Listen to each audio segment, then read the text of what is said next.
Bom dia, amados irmãos. Quero saudá-los com a graça e a paz de nosso Senhor e Salvador Jesus. Amém.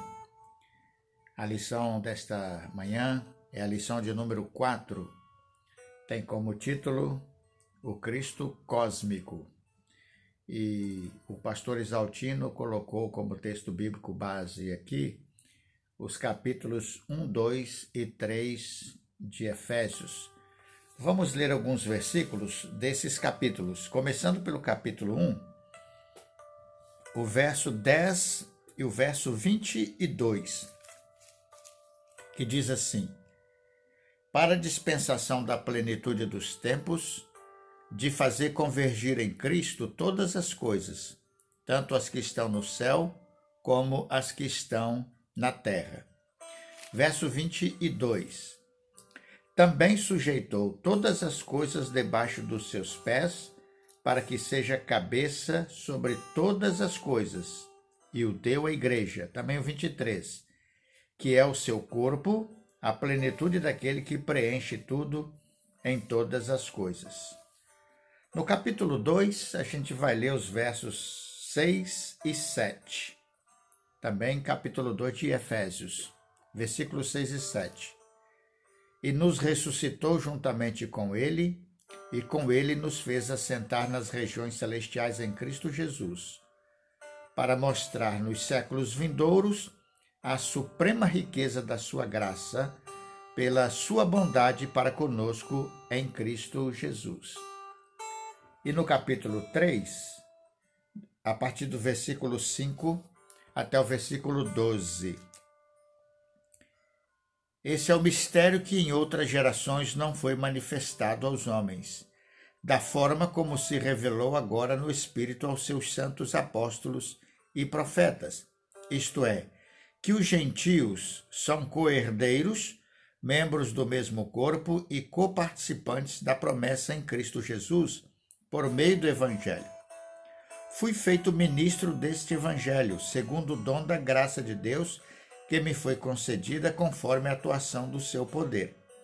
A mim, o menor entre todos os santos, foi concedida a graça de anunciar aos gentios as riquezas insondáveis de Cristo e de mostrar a todos qual é a dispensação do mistério que desde os séculos esteve oculto em Deus que tudo criou, para que agora a multiforme sabedoria de Deus seja manifestada por meio da igreja, aos principados e poderios nas regiões celestiais, segundo o eterno propósito que fez em Cristo Jesus, nosso Senhor, no qual temos ousadia e acesso a Deus com confiança pela fé que nele temos. Que Deus abençoe a leitura desta palavra em nossos corações e nos dê o entendimento e aplicabilidade no dia a dia da nossa vida.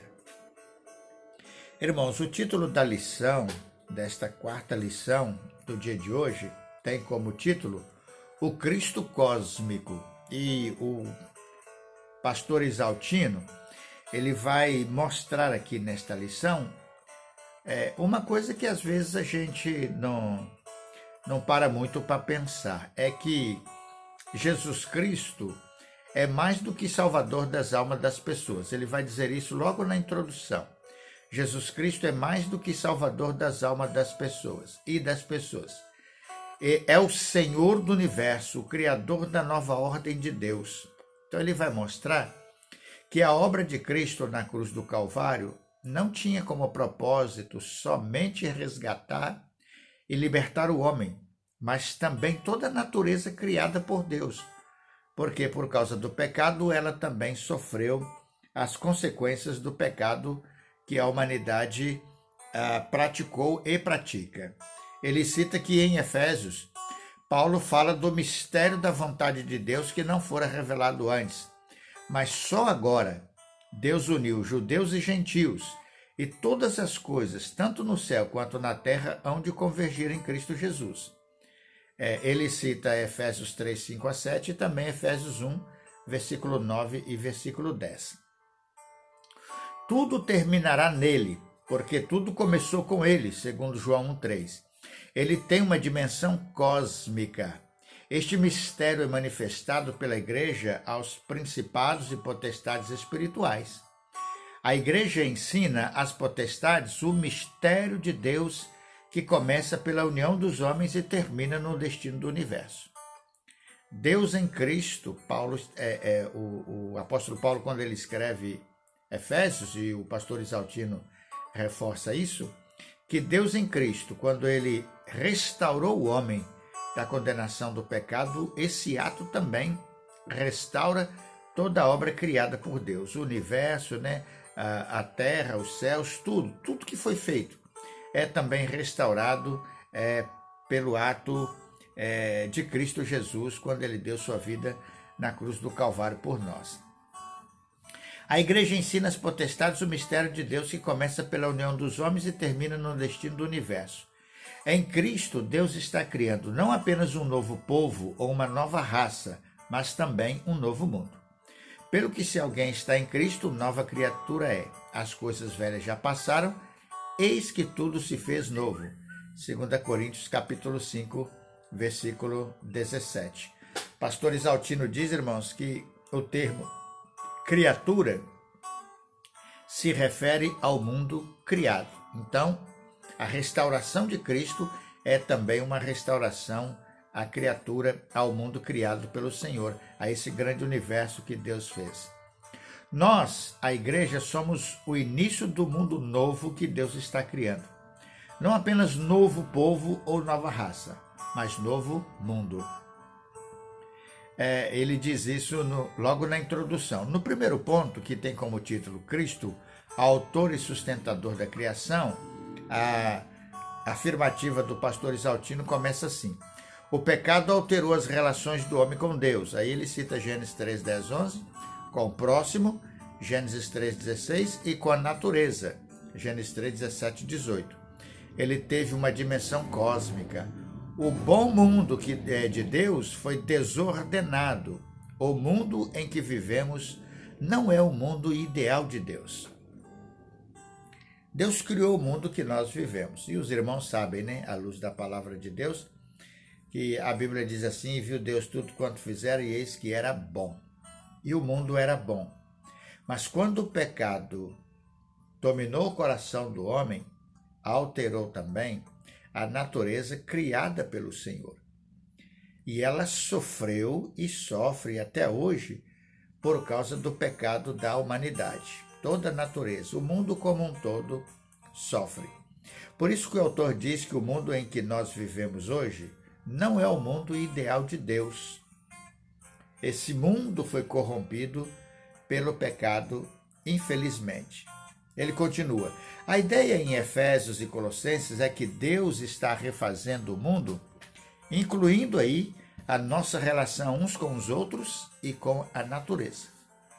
Deus está em Cristo refazendo o mundo. Mais à frente a gente vai usar o texto que diz: eis que crio novos céus e nova terra.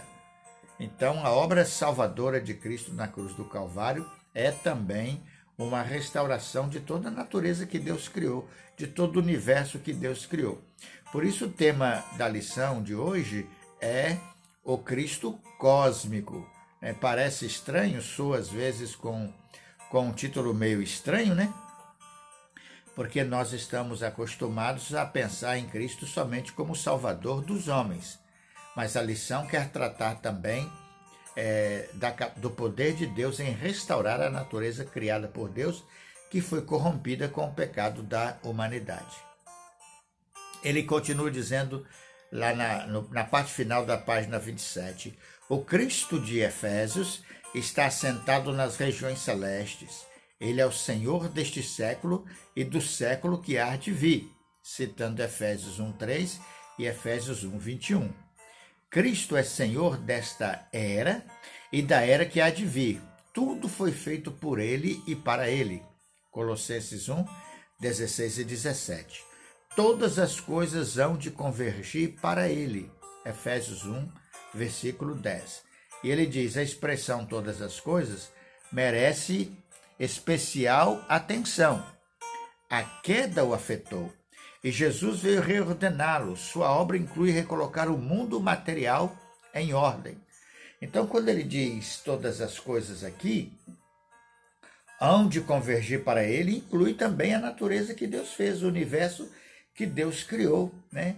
Quando Cristo vier em glória, haverá uma transformação, não só daqueles que foram remidos por ele, mas também da natureza que foi criada pelo Senhor, uma natureza que foi criada pura, limpa, boa, sem a mancha do pecado e sem o sofrimento que o universo tem provocado a todos nós.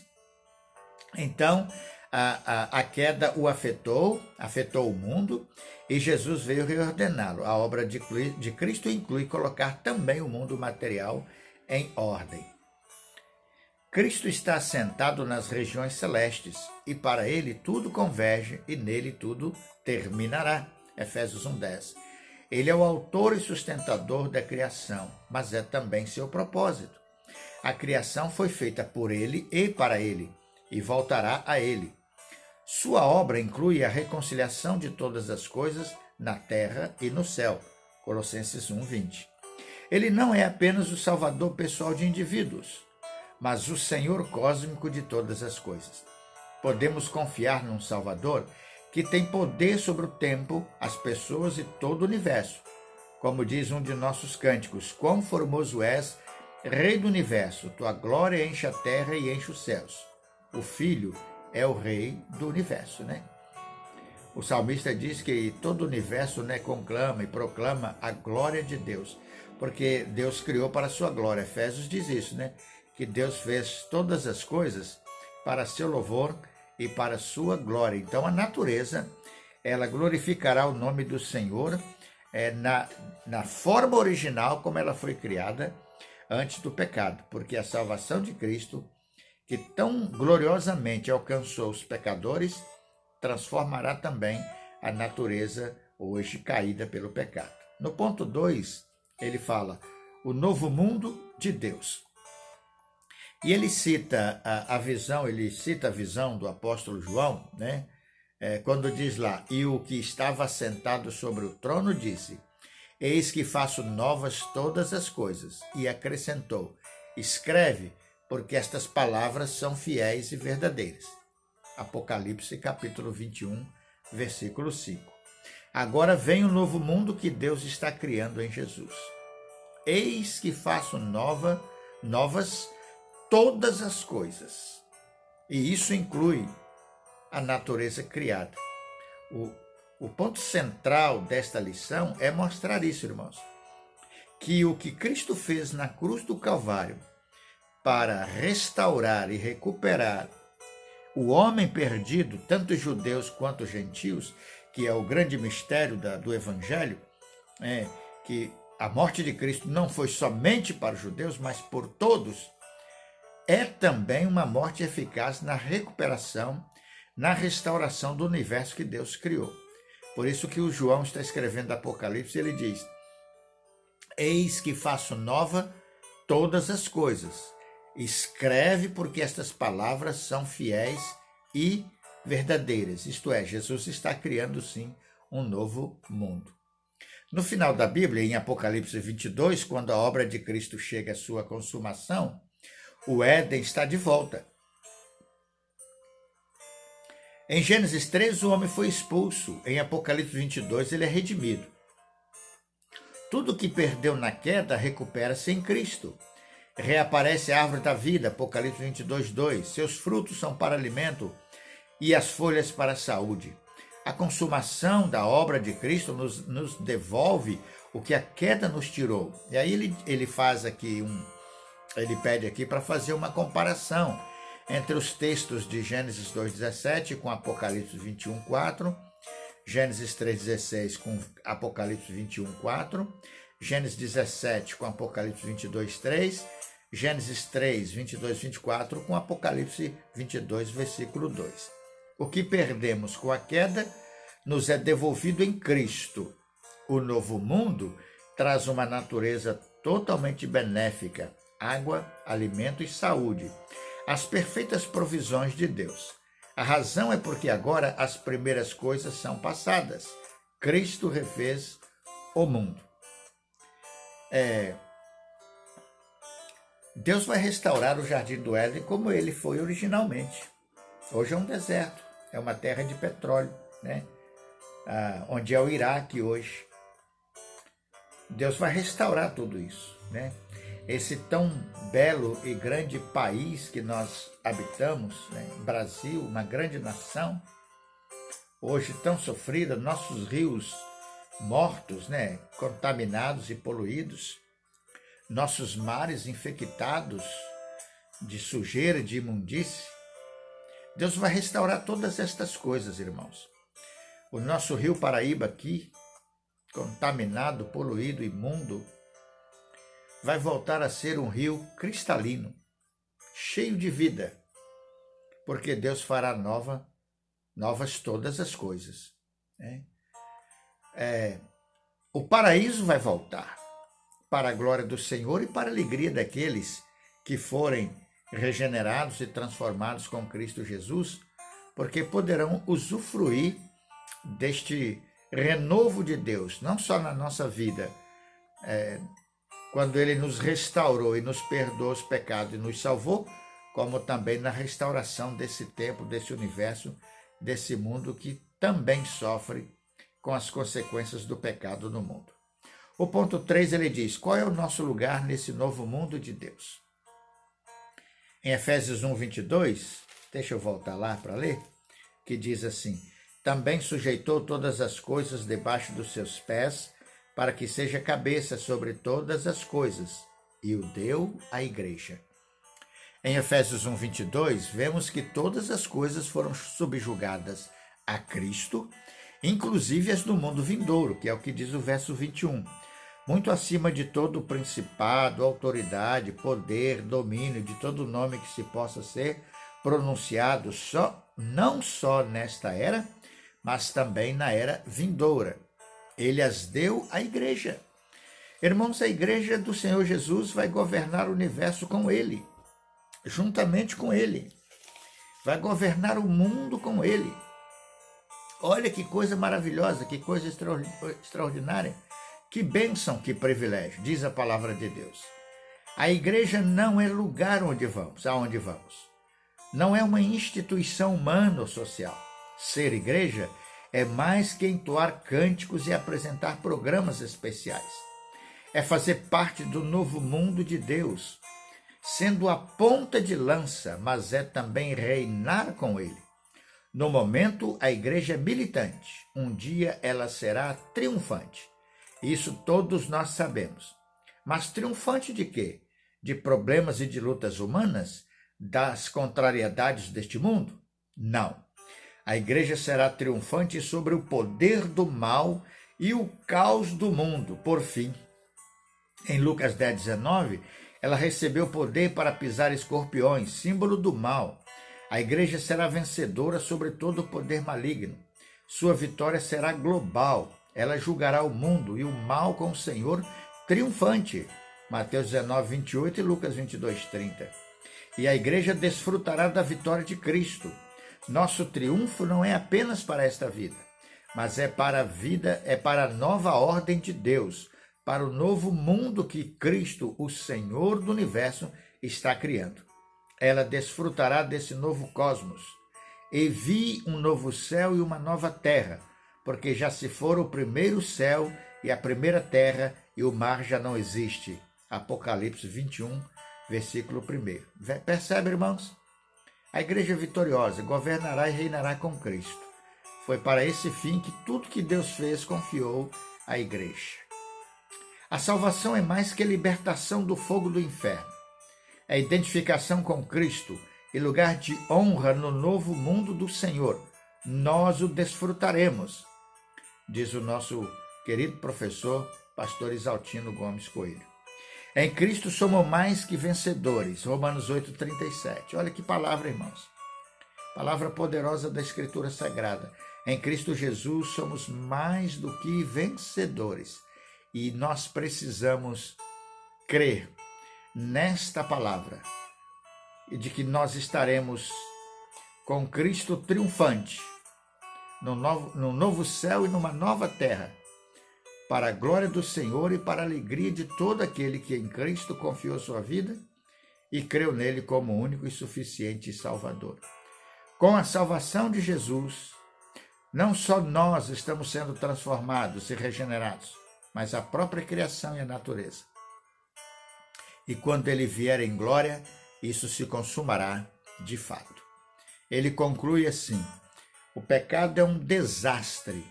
Ele perturbou o relacionamento do homem com Deus, com o próximo e com a natureza. Ele perturbou a ordem de Deus. Cada crente deveria fugir do pecado, pois ele traz perturbação da ordem que já é frágil. Ponto 2. A obra de Cristo é destruir o poder do pecado e de seu autor, 1 João 3,8. E ele construirá um novo mundo. A igreja é a ponta de lança desse projeto de Cristo. Cada convertido é uma pedra a mais na construção do novo mundo de Deus. 3. Esta nova ordem de Deus não é apenas moral, mas cósmica, com estes elementos se desfazendo e um novo mundo chegando.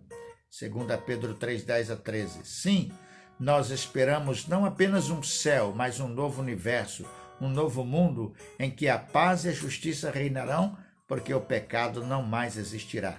Apocalipse 21, 3-5. Cristo foi preparar-nos lugar, diz o nosso professor.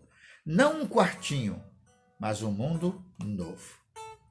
Que Deus nos abençoe, amados irmãos. Que vivamos o Evangelho na sua totalidade, porque ele transforma não só a vida dos homens, mas também toda a natureza que Deus criou para seu louvor e para sua glória. E nós um dia veremos esta palavra se cumprir. Vamos orar ao Senhor? Bondoso Deus, nós aguardamos ansiosamente o dia da volta de Jesus Cristo, a volta do teu Filho amado, quando virá a este mundo para buscar a sua igreja, seu povo, remido e lavado no seu sangue.